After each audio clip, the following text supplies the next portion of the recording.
사도신경으로 우리의 신앙 고백하도록 하겠습니다. 나는 전능하신 아버지 하나님 전지의 창조주를 믿습니다.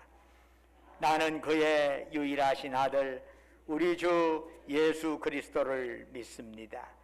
그는 성령으로 잉태되어 동정녀 마리아에게서 나시고 본디오 빌라도에게 고난을 받아 십자가에 못 박혀 죽으시고 장사된 지 사흘 만에 죽은 자 가운데서 다시 살아나셨으며 하늘에 오르시어 전능하신 아버지 하나님 우편에 앉아 계시다가 거기로부터 살아있는 자와 죽은 자를 심판하러 오십니다.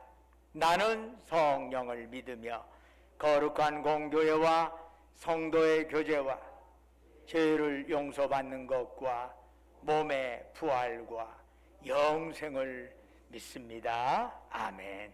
자리에 앉으셔서 찬송가 35장 찬송 부르겠습니다.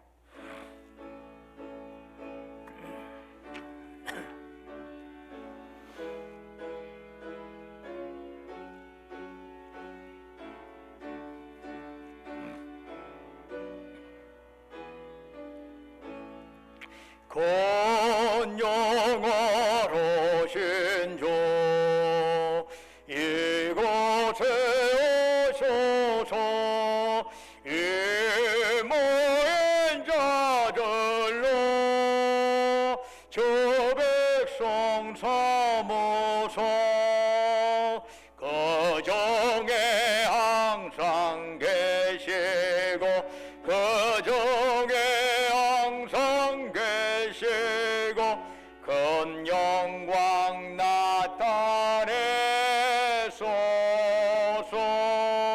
이 백성 기도와 또의 물들임이 양내와 같으니 곧 받으옵소서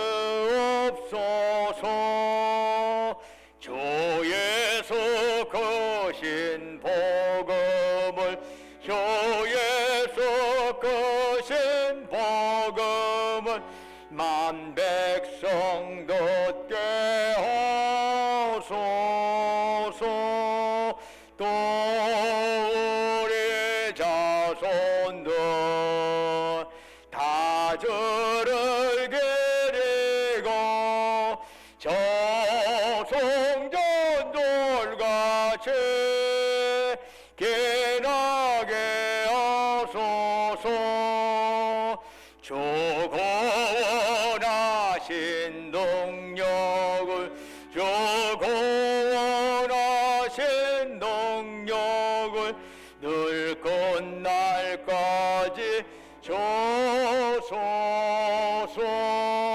주 믿는 만민이 참 진리 지키며 옛 성도들 같이 저 찬송하다가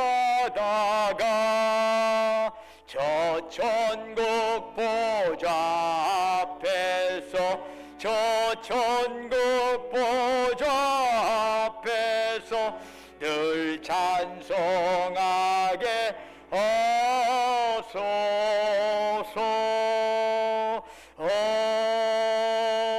아멘. 예배를 위해서 박인성 장님 나오셔서 기도하십니다.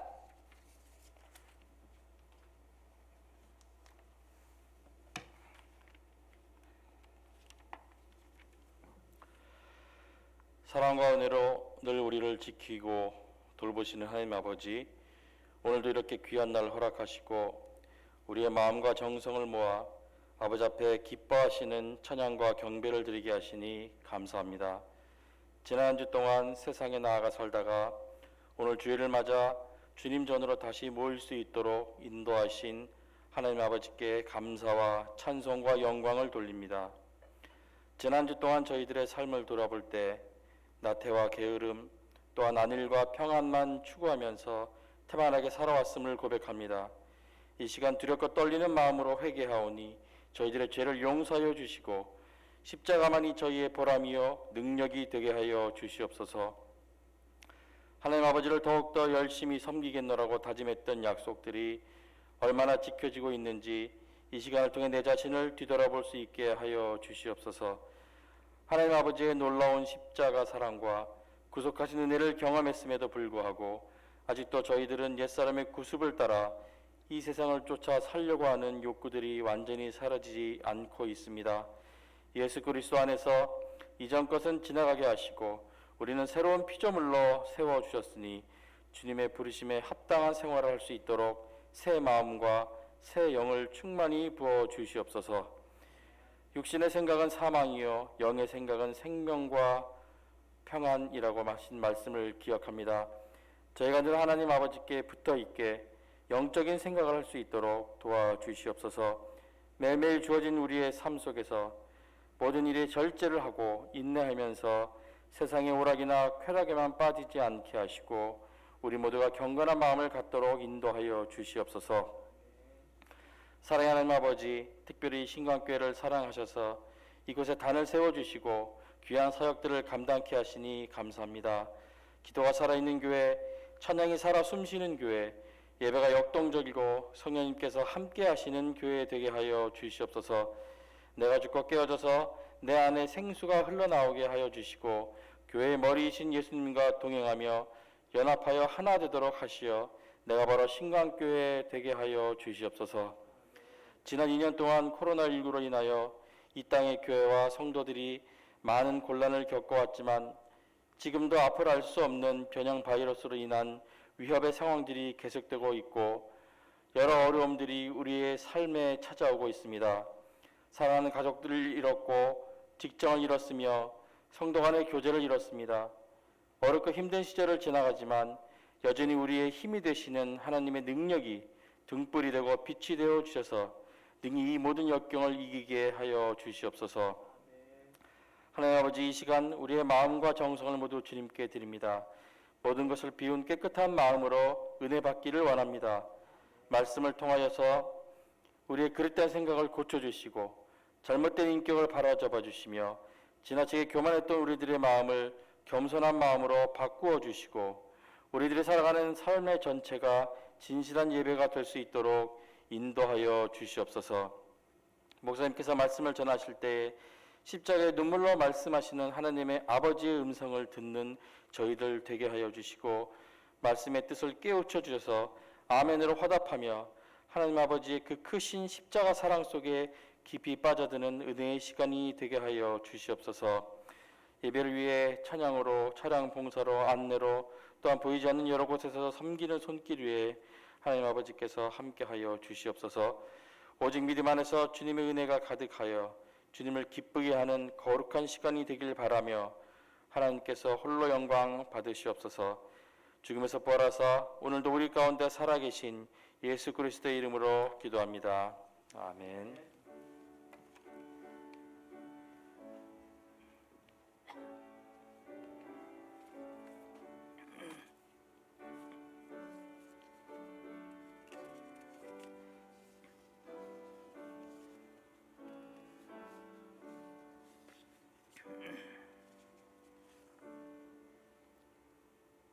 할렐루야. 우리 좌우에 있는 형제자매들 향해서 사랑의 인사 나누겠습니다. 주님의 이름으로 사랑합니다. 샬롬. 감사합니다. 주님의 이름으로 사랑합니다. 만나뵈서 반갑습니다. 교회 소식 전해드리겠습니다. 오늘은 주일 예배 제2부 예배 후에 곧바로 공동의회로 들어가겠습니다. 지난 한 해를 결산하고 또 한 해를 준비하는 예산을 하는 이런 공동회에 드리고 있을 테니까 여러분 가능한 시간 되시면 2부 예배 후에 참여해 주시면 감사하겠습니다. 기부금 영수증 필요하신 분들은 사무실에 문의해 주시면 되겠습니다.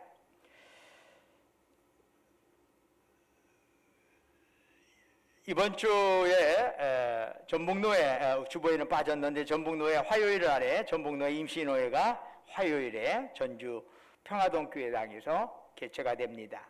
그리고 이따 나가실 때 우리 김영자 권사님이 자기가 생일을 맞이하셔서 하나님께 감사하고 우리 교우들에게 감사한다 그래서 생일떡을 준비하셨어요. 그래서 나가셔서 떡 한 덩이씩 우리 김영자 권사님에게 감사한 마음 가지면서 하나씩 가져가셔서 드시면 되겠습니다. 나머지는 주보를 참조해 주시고 찬송가 490장 부르시면서 하나님께 예물 드리겠습니다.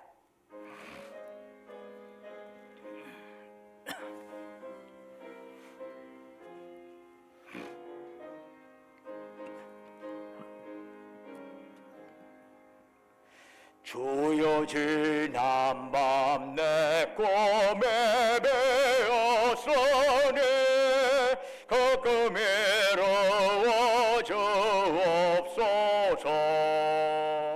밤과 아침에 계시로 보여줘서 항상 은혜를 주옵소서.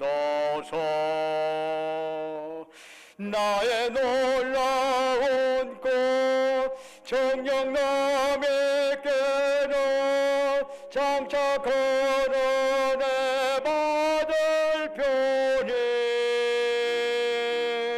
나의 놀라운 꽃 정녕 이루어져 주님 얼굴을 배우리라.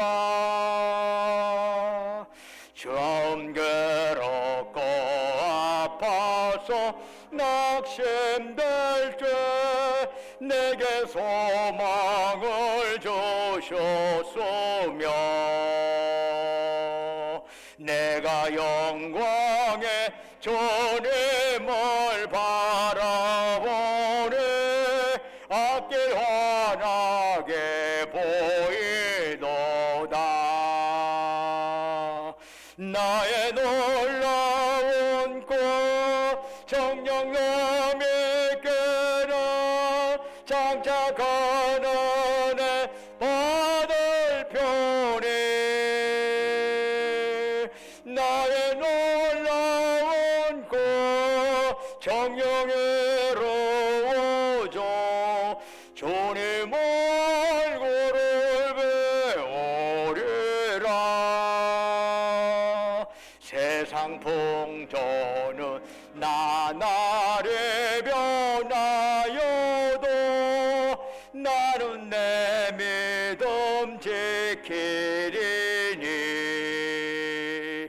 인생 살다가 죽음이 꿈 같으나 오직 내 꿈은 참되리라. 나의 놀라운 꿈 정령함에게는 장착한 은혜 받을 편이 나의 놀라운 꽃 정령 이루어져 주님 얼굴을 배우리라.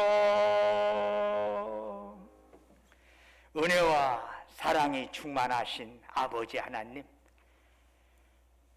거룩한 성의를 저희들에게 허락하시고 이 시간 주님 전에 나와서 이처럼 예배드릴 수 있도록 저희들의 몸과 마음을 이곳으로 지금까지 보살피시고 인도하신 주님, 이 시간 저희들 주님을 앙망하면서 우리의 마음과 뜻과 정성과 힘을 다하여 주께 예배드리오니 오직 주만이 우리가 드리는 찬양, 영광 홀로 받으시옵소서.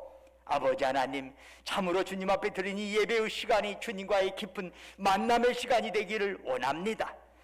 특별히 사모하는 심령의 성령으로 충만한 역사가 일어나기를 원합니다.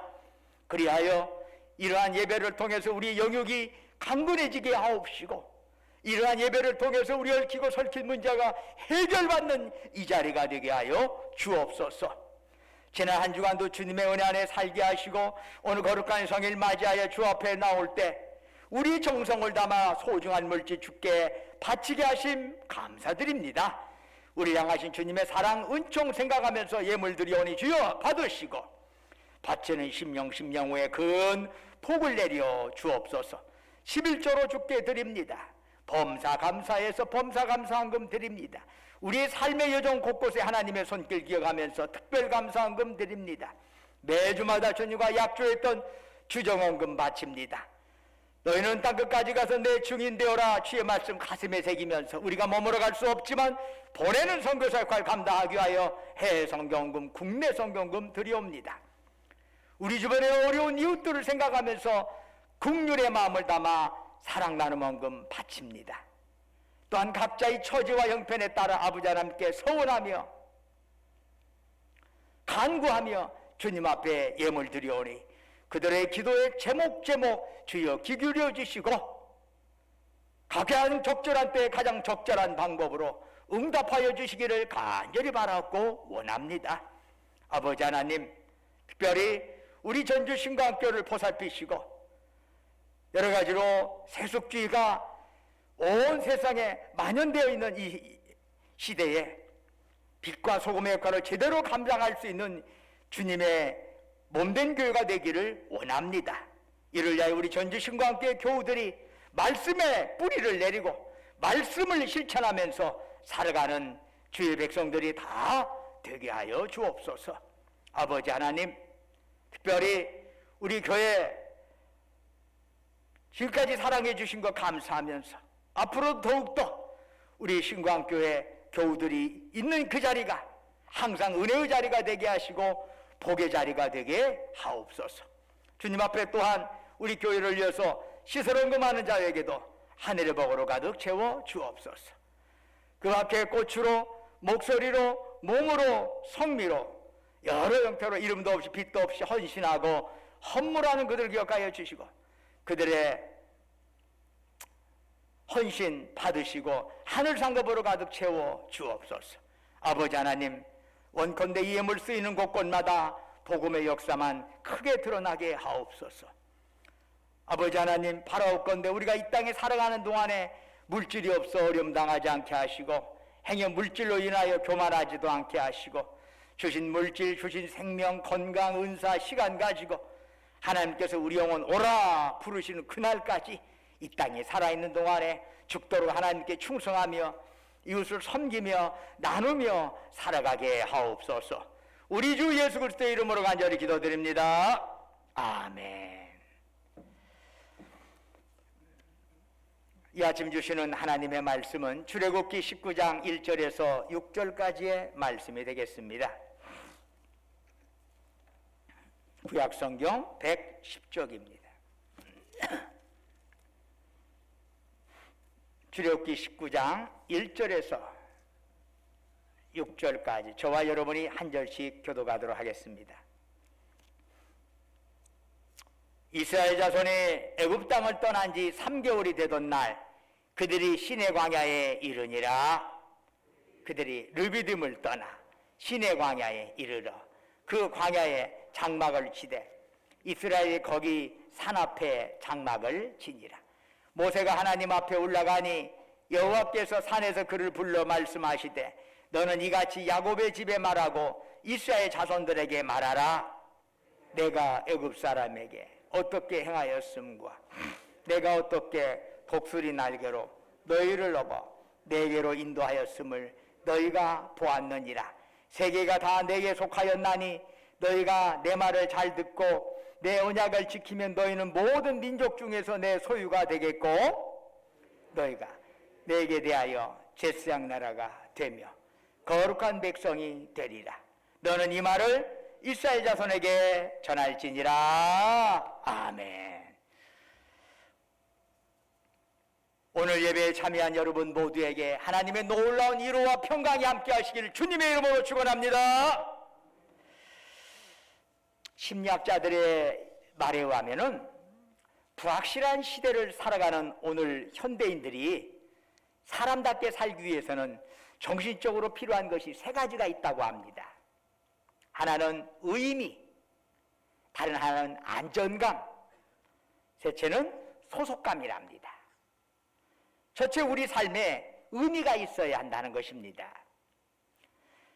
이 의미의 문제는 존재의식의 문제요, 보람의 문제요, 삶의 질의 문제입니다. 요즘 대부분 살기 어렵다 하지만 그래도 수십 년을 전을 생각하면은 물질적으로 그보다는 훨씬 나아졌다는 것을 우리는 부정할 수는 없습니다. 뭐 요즘에 웬만한 보통 사람 같으면 강냉이죽 먹는 사람은 별로 없지 않습니까? 우유가루 타 먹었던 기억도 저도 생생합니다. 줄 서가지고 우유가루 타 먹던 기억도 납니다만은 요즘에 뭐 그렇게까지야 하지는 않지요.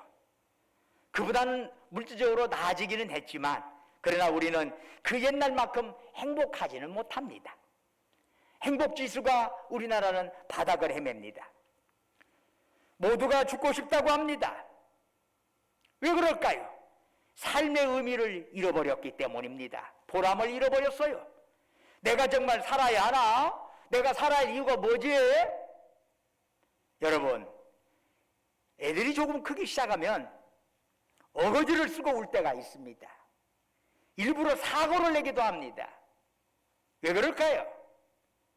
이 가정에서 내가 얼마만한 존재인가 자신의 존재를 확인받고 싶어서 그런 겁니다. 내가 소중한 존재인가? 그것이 알고 싶은 거지요. 사람은 밥을 먹고 사는 게 아니라 존재감을 먹고 산다는 말이 있습니다. 존재감이 없으면 못 삽니다. 직장이 내 삶의 전부라고 생각했는데 거기서 쫓겨났다? 삶의 의미를, 존재감을 잃어버린 거지요. 사업이 내 전부인데 그것이 무너졌다? 내가 거기서 내가 더 이상 살아가야 할 이유가 없는 것이지요. 젊은 반이 최고의 가치라고 생각했는데 나이가 들어 비참하게 느껴집니까? 아무리 생각해도 자신인 필요 없는 존재처럼 여겨집니까? 그런데 그렇게 생각하는 사람은 정신적으로 이미 죽은 존재입니다.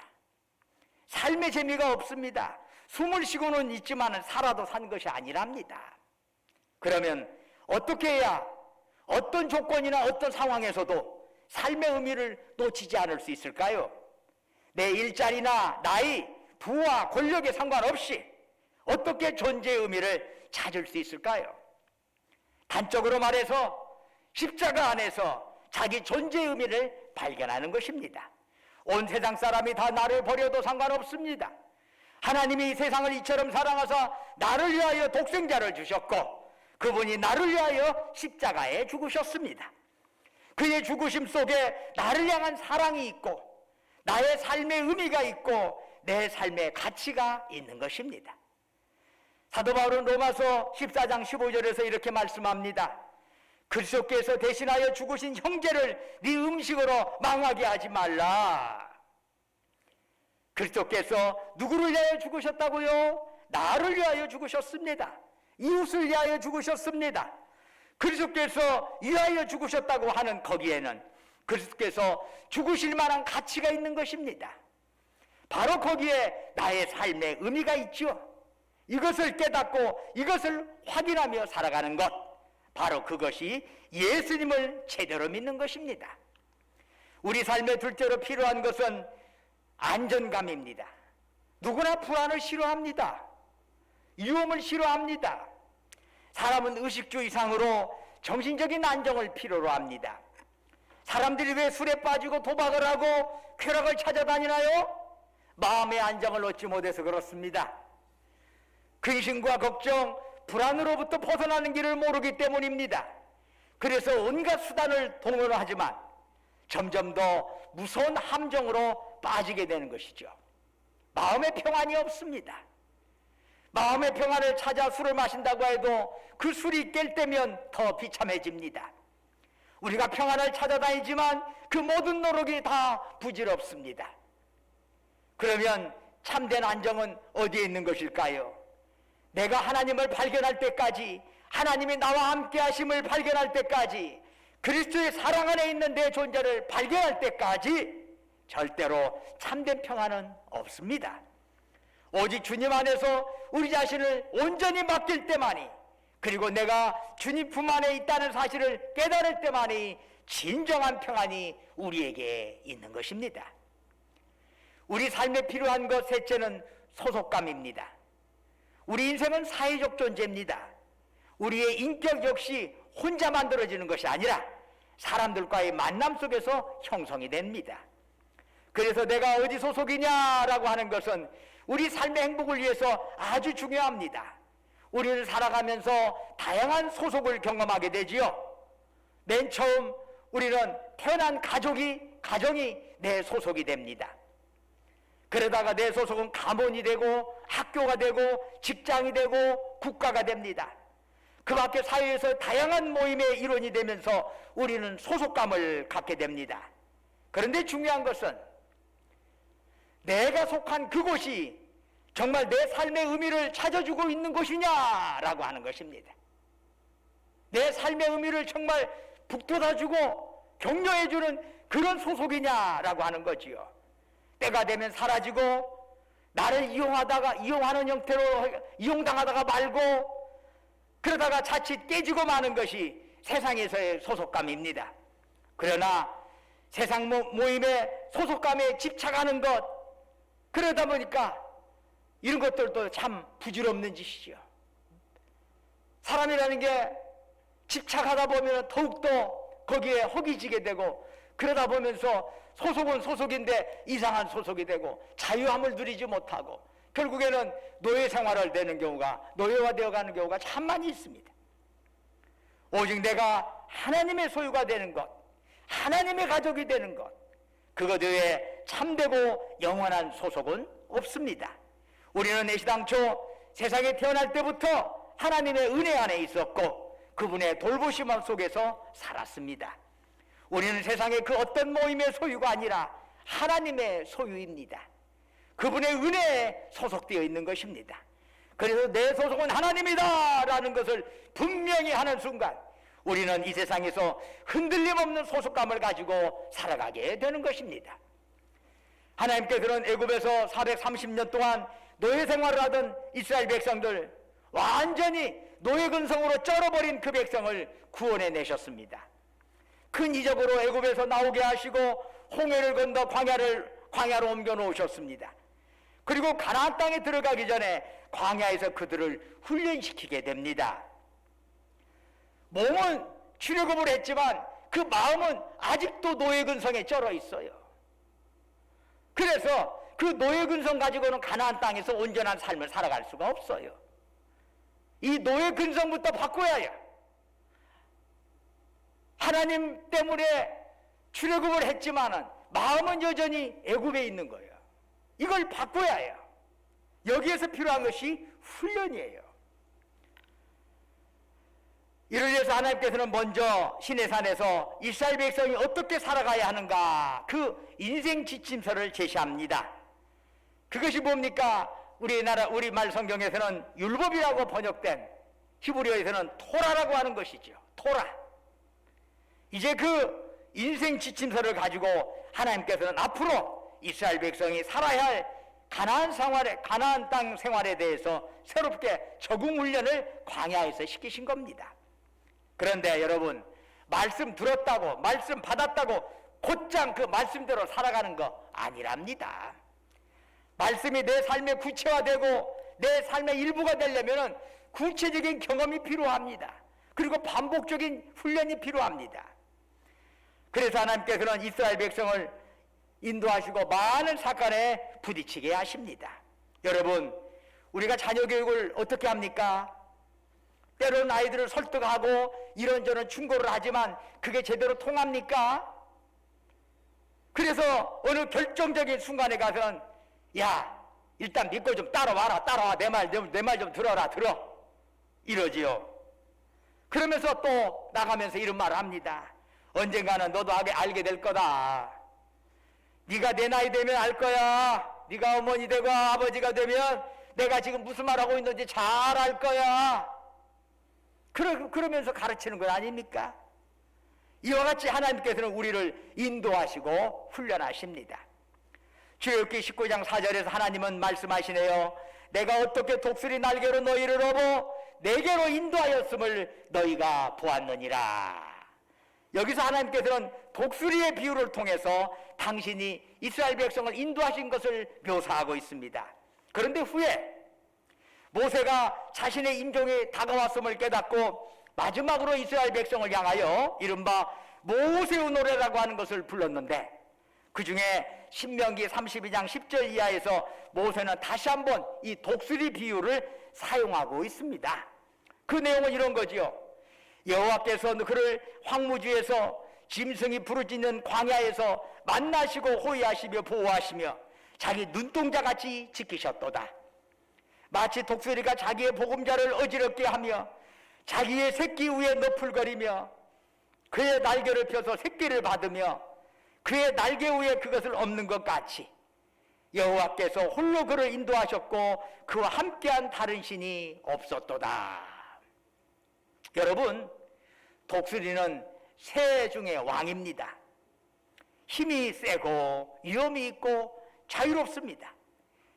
이 독수리가 날개를 쭉 펴고 기류를 타고 하늘을 나는 걸 보면 참으로 멋집니다. 그런데 그 독수리가 새끼를 어떻게 훈련합니까? 이 어미 독수리는 새끼 독수리에게 독수리답게 사는 법, 사냥하는 법, 높은 곳에 집을 짓는 법, 모든 것을 일일이 전수합니다. 그리고 어떻게 합니까? 새끼가 얼마만큼 컸다 싶으면은 그 새끼를 둥지에서 떨어뜨립니다. 허공에 떨어진 새끼가 날개를 푸덕거리면서 아이고 나 죽네 그럽니다. 어미 독수리는 멀리서 그걸 지켜보다가 새끼가 땅에 닿기 직전에 급강하에서 날개 위에 탁 받아 다시 올라갑니다. 그리고 조금 있다가 다시 떨어뜨립니다. 이것을 수없이 반복해서 강한 날개로 만들어서 독수리답게 키워가는 것입니다. 어미 독수리가 새끼를 막 밀어서 땅에 떨어뜨릴 때 새끼의 마음은 어떨까요? 아니 우리 엄마는 왜 날 이렇게 괴롭히는가 몰라? 날 죽일 작정이야. 그러나 그렇지 않지요. 여러분, 손을 안 쓰면 손이 약해집니다. 발을 안 쓰면 발이 약해집니다. 머리를 안 쓰면 멍청해집니다.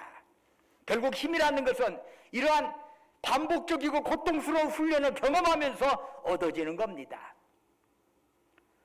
육신도 이런 반복 훈련을 통해서 육신의 근육이 생기듯이 마음도 마음의 반복적인 형태의 훈련을 통해서 마음의 근육이 생겨야 어떤 어려움도 이겨나갈 수가 있는 것입니다. 어떤 것도 저절로 그렇게 되는 것은 하나도 없답니다. 하나님께서는 항상 당신의 백성을 가르치실 때도 독수리가 새끼를 가르치는 것처럼 우리에게 시련을 주십니다. 그리고 멀리서 지켜보십니다. 그러나 절대로 내버려 두지 않으십니다. 땅에 떨어지기 직전에 급강하에서 우리를 날개에 얹어 올라가십니다. 바로 이것이 하나님의 사랑법입니다. 사랑은 상대가 원하는 것을 주는 것이 아니라 상대에게 필요한 것을 주는 것입니다. 우리에게 필요한 것을 주시기 위하여 하나님께서는 여러 방식으로 우리를 훈련하십니다. 그 과정이 힘들어요. 절대 편하지 않습니다. 여러분, 제가 연초부터 신년 특별 새벽 기도를 거쳐서 우리가 153 감사운동을 펼쳐자고 이야기했습니다. 하루에 한 번씩 말씀 읽고 하루에 5번씩 감사의 일기 제목을 적어보는 것이고 하루에 3번 감사를 표현하는 것이다. 153 감사운동인데 여러분 얼마나 하셨습니까? 어떤 분은 조금 하다가 깜빡 잊어버리고 못 오실 분도 있었을 겁니다. 왜? 아직은 몸에 배어있지 않기 때문입니다. 그러나 그것을 반복적으로 억지로라도 해봐야 합니다. 억지로라도 해봐야 그게 내 몸에 배이는 것이지 이때까지 안 했는데 갑자기 운동한다고 확 그냥 바꿔지는 거 그건 절대 없어요. 그렇게 될 수가 없는 것이야. 이때까지 운동 하나도 안 타가 아우 옆에 운동선수 보니까 그냥 바벨을 너무나 크게 들어 야 나도 저렇게 한번 들어봐야겠다 하고 그렇게 바벨 들다가는 그냥 몸 빠스러져요. 조금씩 운동하는 거예요. 어떻든 힘들더라도 아유 때로는 하다 보면 근육통이 오죠. 그래 힘들더라도 그 과정을 거쳐 넘어가야 그 다음 단계로 갈 수 있는 것이에요. 신앙의 생활도 오늘날 모든 것이 편리해졌어요. 예전에는 생필품이 한 50가지면 됐지만 오늘날 우리나라에는 보통 우리나라에서 생필품이 한 800가지가 있어야 생필품이 있어야 살아간답니다. 예전에는 전혀 없어도 살았던 휴대폰이 지금은 우리에게는 생필품이 되어 있지 않습니까? 그만큼 우리는 생필품이 많아진 만큼 편리해졌어요. 편리해진 만큼 그렇게 편하게 살건데 익숙해져 있다는 얘기지. 신앙생활도 이렇게 편리함에 익숙해지다 보면은 그냥 고생 없이 불편함 없이 그냥 그렇게 신앙생활 하다 보면은 말씀은 뒷전으로 가고 오직 내 생각만이 앞으로 나갈 때가 많습니다. 여기서 필요한 게 뭐예요? 말씀을 가지고 나를 훈련시키는 거예요. 나를 훈련시키고 내 근육을, 신앙의 근육을 높이는 거예요. 여러분, 능력과 지혜와 사랑은 거저 주어지는 것이 아닙니다. 많은 훈련을 통해서 역경과 부딪히면서 생성되는 것입니다. 그래서 사도 바울은 로마서 5장 3절 이하에서 이렇게 말씀하지요.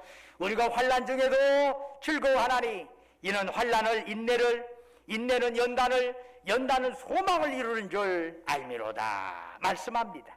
사랑하는 여러분, 우리는 지금 코로나라고 하는 힘든 시기에 살고 있습니다. 그런데 세상 만사가 다 하나님 손안에 있다는 것을 여러분이 정말 믿는다면 이것을 다만 부정적으로만 볼 필요는 없습니다. 코로나로 인해서 우리는 이제까지 쫙 나가야 하는 그 길을 멈추게 되었습니다. 그리고 예전에는 그럴 시간도 없었는데 이러한 어려움 때문에 우리는 우리 자신을 성찰하게 됩니다. 멈추고 우리 자신을 성찰하고 그리고 우리가 가던 길이 과연 옳은 길인가 옳은 길인가 틀린 길이었다면 우리를 향한 주님의 방향은 무엇인가 주님의 방향으로 유턴하는 기회를 얻게 된 것입니다. 그래서 시련은 나를 강하게 하시는 하나님의 지혜요 나를 바로 서게 하시는 하나님의 능력이 되는 것입니다. 우리나라는 한반도라는 입지 조건으로 인하여 역사적으로 많은 시련을 겪었습니다. 20세기에 일제 식민지를 경험하였고 해방 후에 6.25를 겪었습니다. 정말 어려운 시기를 우리 민족은 경험했습니다. 그런데 바로 그런 시련이 우리를 강인하게 하였고 IMF와 같은 큰 사건도 넉넉히 넘어서는 체질이 되었습니다. 우리 민족은 또한 어느 나라에 가서도 참 적응을 잘합니다. 우리나라만큼 적응 잘하는 민족이 없습니다. 사계절이 다 있어서 뜨거운 날에도 잘 살고 추운 나라에 가서도 잘 삽니다. 잘 적응합니다. 오늘 하나님께서는 이렇게 말씀하시네요. 너희가 내 말을 잘 듣고 내 언약을 지키면 너희는 모든 민족 중에서 내 소유가 되겠고 너희가 내게 대하여 제사장 나라가 되며 거룩한 백성이 되리라. 여기서 제사장은 어떤 존재입니까? 하나님과 백성들 사이의 중보의 지능을 담당하는 자입니다. 이제 이스라엘은 하나님과 이방인 사이의 중보자로서 이방인을 하나님께 인도하는 역할을 감당하게 됩니다. 마찬가지로 새 이스라엘이라고 할 수 있는 그리스도인들은 하나님과 믿지 않는 자들 사이에 중보의 역할을 담당하게 됩니다. 바로 그것이 우리를 향하여 제사장 나라가 되리라 말씀하신 하나님의 뜻입니다. 카프만 부인의 저서 광야의 삶의 이라는 책을 보면은 이런 이야기가 있습니다. 어느 날 이 카프만 부인이 누에꼬치를 가만히 들여다보고 있는데 여러 마리의 누에꼬치가 나비로 탈바꿈을 하고 있었습니다. 조그마한 구멍이 열리더니 그 나비가 그 구멍 사이로 나오려고 하면 온갖 애를 쓰는 거예요. 그걸 보면서 너무나 안타까워가지고 가위로 잘라서 그 구멍을 좀 넓혀줬습니다. 빨리 나오라고. 그러면서 속으로 그랬답니다. 아, 내가 하나님보다 좀 사랑과 자비가 더 많은 것 같다. 그런데 문제가 생겼습니다.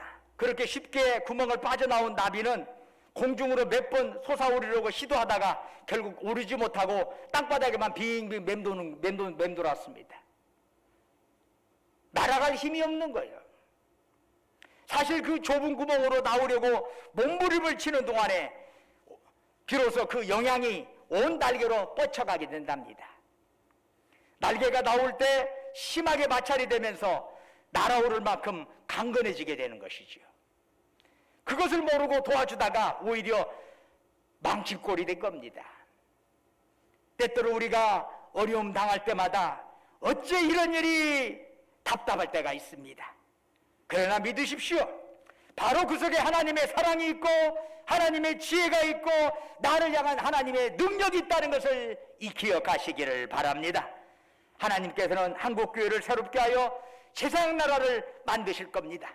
우리 민족과 나라를 사랑하시어 세계 선교의 대국으로 만들어 가실 것입니다. 오늘 또 하나님께서는 독수리처럼 우리를 훈련하시고 인도하심을 믿으면서 그렇게 살아갈 수 있기를 주님의 이름으로 축원합니다. 기도하겠습니다. 하나님 아버지, 어리석고 우둔한 저희들은 축복의 과정으로 주신 시련을 저주처럼 생각하고 괴로워한 때가 많았습니다. 그러나 우리의 부족함과 허물을 꾸짖지 아니하시고 새로운 기회 주심을 진심으로 감사드립니다.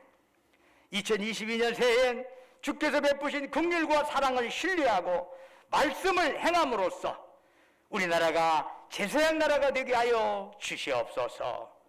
예수 그리스도의 이름으로 기도드립니다. 아멘. 다 같이 일어나셔서 찬송가 54장 찬송 부르겠습니다.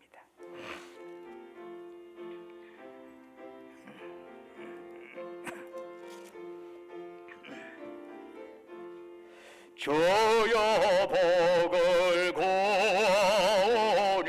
변해가게 하시고 사람마다 전해로 예게 돌아가시고 광야 같은 세상에서 항상 인도하소서. 주의 복된 말씀 듣고 무한 감사합니다. 구원받은 주의 성도 열매 맺게 하시며 하나님이 우리 함께 항상 계시옵소서.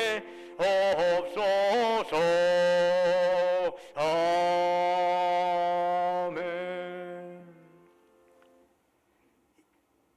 이제는 우리 주 예수 그리스도의 은혜와 아버지 하나님의 만극하신 사랑과 성령의 이루하시고 교통하시고 충만케 하심의 역사가 2022년 새해를 저희들에게 허락하심을 감사하면서 제사장 나라가 되리라 우리를 향한 하나님의 꿈 우리가 다시 한번 깊이 생각하면서 우리가 남은 2022년을 허투루 보내지 않고 참으로 제사장 나라다운 그런 모습으로 나 자신부터 그렇게 살아가고 나에게 있는 여러 가지 훈련과 어려움을 주님께서 우리에게 주시는 시련은 더 나은 곳으로 나아가기 위한 훈련으로 받고 오직 주님과 함께 더불어서 이 어려운 시기를 헤쳐나가겠다고 다짐하는 우리 사랑하는 주의 백성들과 그들이 속해 있는 가정과 직장과 사업장 위에 외지에서 공부하느라 직장 다니느라 군복무하느라 수고하는 우리 아들 딸들 위에 지금도 영원토록 함께 하시기를 간절히 축원하옵나이다. 아멘.